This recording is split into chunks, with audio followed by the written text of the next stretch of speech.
the Liese Elektronik model DM-1300. And as you can see, this is a sound mixer, and I got this I think a year ago at a flea market. I paid I think €15, which was much more than I actually wanted to pay, but it's something nice to have, sound mixer. And well, first I want to tell you, this video is just to show you what this is and what features this has. I'm not going to demonstrate this. But let's take a look at the features.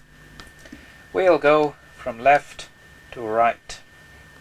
First we have this thing here. This is, you can screw this knob off, and then you can screw on one of those microphones to this. Don't have such a microphone. Next along is the headphone jack. And this one also has a switch for the impedance of the headphones, either high or low. Today's headphones usually have a low impedance. Next along are the two music channels, the controls for those music channels. First we have switch for selecting either line level or phono level for both channels.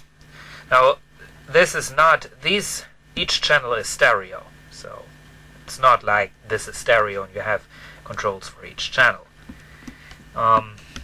Then of course you get some blurry slider controls. Let me fix the focus. There it goes. Get two slider controls for each channel, and you also get these little things here. These don't have any function. They're just some like bookmarks, so if you're fading in or out, you can always remember the level you set before. That's a good idea.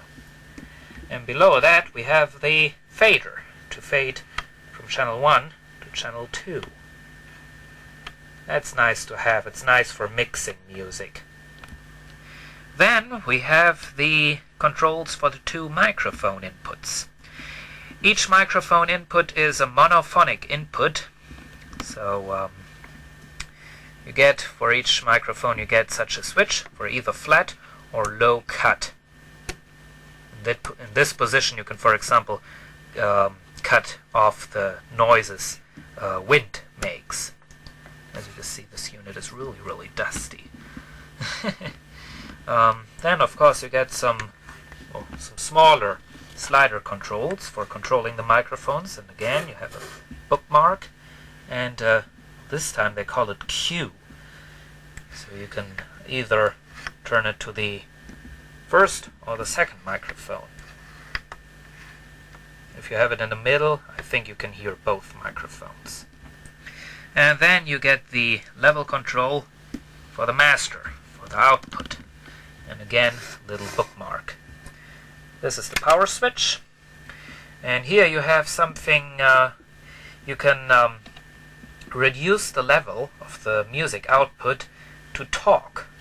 So if you have it like you have your blurry channels set, your music channels, you want to talk through those two microphone inputs, you put this switch, put this switch into the talk position, and then you can do that without having to mess around with those regulators.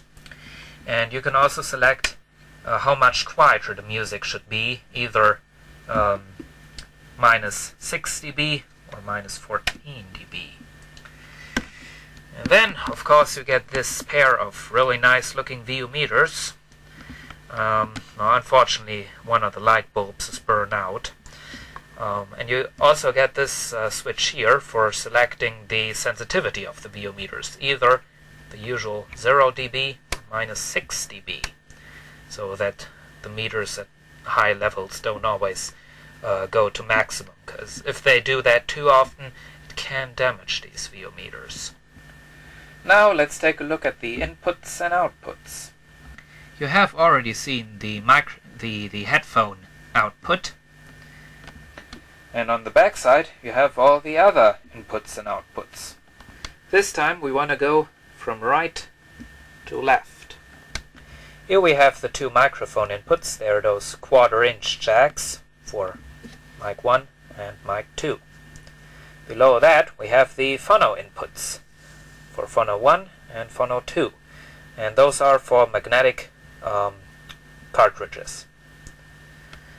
This is a ground connection, blurry ground connection.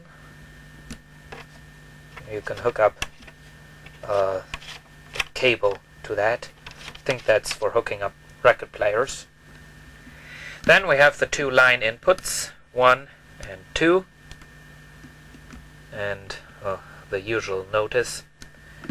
And then the outputs for the amplifier and for record. So you can hook this one up to a cassette deck and we'll have the correct level for recording on a cassette. And on this one you can hook up the amplifier. And both outputs will be affected by all the regulators on top of the unit. And then right here, of course, you have the voltage input. This unit takes 4 watts, 220 volts. And to take a look inside, you have to pull off all the knobs of the regulators. Then you remove 4 screws. Then the faceplate comes off, and then you get access to the inside of the unit. And as you can see by the holes, which are in each corner of the unit, this sound mixer was designed to be built into the surface of a table. So sitting on top of a table. That would look really nice, really cool. I would like to do that one day. If I can find a crappy table, I'll try and do that and find out how it looks. So there you have it, the Liese Elektronik model DM-1300 sound mixer. Now, Liese Elektronik, of course, is a German brand, but I'm really sure it was made in Japan or somewhere else, but not in Germany. Well, I hope you enjoyed this video. See you again soon.